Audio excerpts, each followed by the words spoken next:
Assalamualaikum warahmatullahi wabarakatuh. Bismillahirrahmanirrahim. Alhamdulillahirabbil alamin.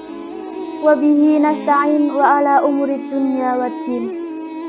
Assalatu wassalamu ala asrafil anbiya'i wal mursalin Sayyidina wa maulana Muhammadin wa ala alihi wa sahbihi ajma'in. Amma ba'du.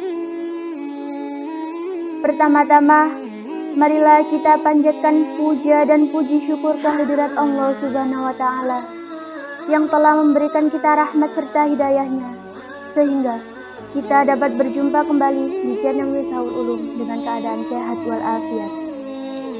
Kedua kalinya, sholawat serta salam semoga tetap tercurahkan kepada junjungan kita, Nabi Agung Muhammad Sallallahu Alaihi Wasallam, karena berkat beliaulah yang telah membimbing kita dari zaman jahiliyah menuju jalan yang terang benderang, yakni ad-dinul Islam. Sahabat-sahabatku yang insya Allah dirahmati Allah Subhanahu wa Ta'ala, saya berdiri di sini akan membawakan kultum yang berjudul Keutamaan Membaca Al-Quran di Bulan Ramadan. Al-Quran bagi umat Islam merupakan pedoman hidup dan obat hati manusia. Maka dari itu, kita sebagai umat muslim harus senantiasa menjadikan Al-Quran sebagai petunjuk hidup agar tetap berada di jalan Allah Subhanahu wa Ta'ala. Dalam hadis riwayat Baihaqi yang dikutip dari buku Kedahsyatan Membaca Al-Quran karya Amirullah Syarbini, Sumantri Jamhari, dan Randi Renggana, Rasulullah Shallallahu Alaihi Wasallam bersabda, Inna hadihil qulubat tasda'u kama yasda'ul hadidu idza asabahul ma'. Qila, ya Rasulullah, wa ma jala'uha? Qala, kasratud dzikril mauti wa tilawatil Qur'an. Yang artinya, sesungguhnya hati itu bisa korosi sebagaimana besi ketika bertemu dengan air.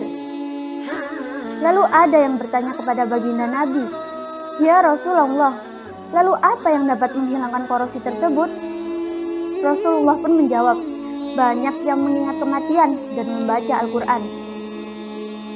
Ada banyak sekali keutamaan membaca Al-Quran yang dapat diperoleh umat muslim. Beberapa di antaranya adalah sebagai berikut. 1. Pahala yang berlipat. Dalam hadis riwayat Bukhari dan Muslim, Rasulullah Shallallahu Alaihi Wasallam bersabda, barang siapa yang membaca satu huruf dalam Al-Quran, maka ia akan mendapatkan satu kebaikan, dan dari satu kebaikan tersebut akan dilipat gandakan menjadi 10 kebaikan. Aku tidak mengatakan alif lam mim sebagai satu huruf, akan tetapi alif satu huruf, lam satu huruf, dan mim satu huruf.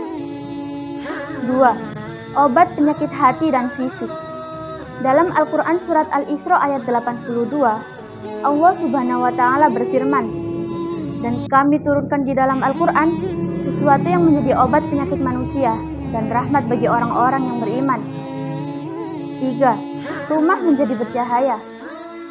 Dalam hadis riwayat At-Tirmizi dijelaskan bahwa sesungguhnya syaitan tidak akan masuk ke rumah yang dibaca di dalamnya surat Al-Baqarah. 4. Membaca Al-Quran untuk kebaikan.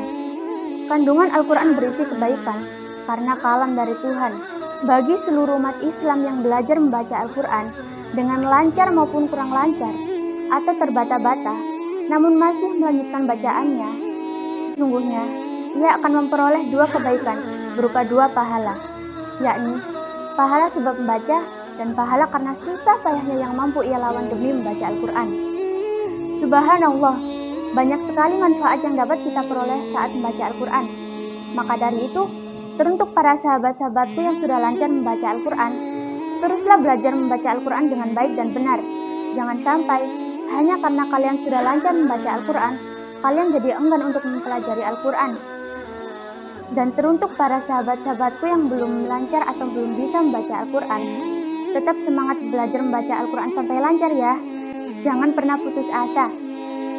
Cukup sekian kultum yang dapat saya sampaikan. Bila ada salah kata yang kurang berkenan di hati, saya mohon maaf yang sebesar-besarnya. Saya akhiri, wabillahi taufiq wal hidayah. Wassalamualaikum warahmatullahi wabarakatuh.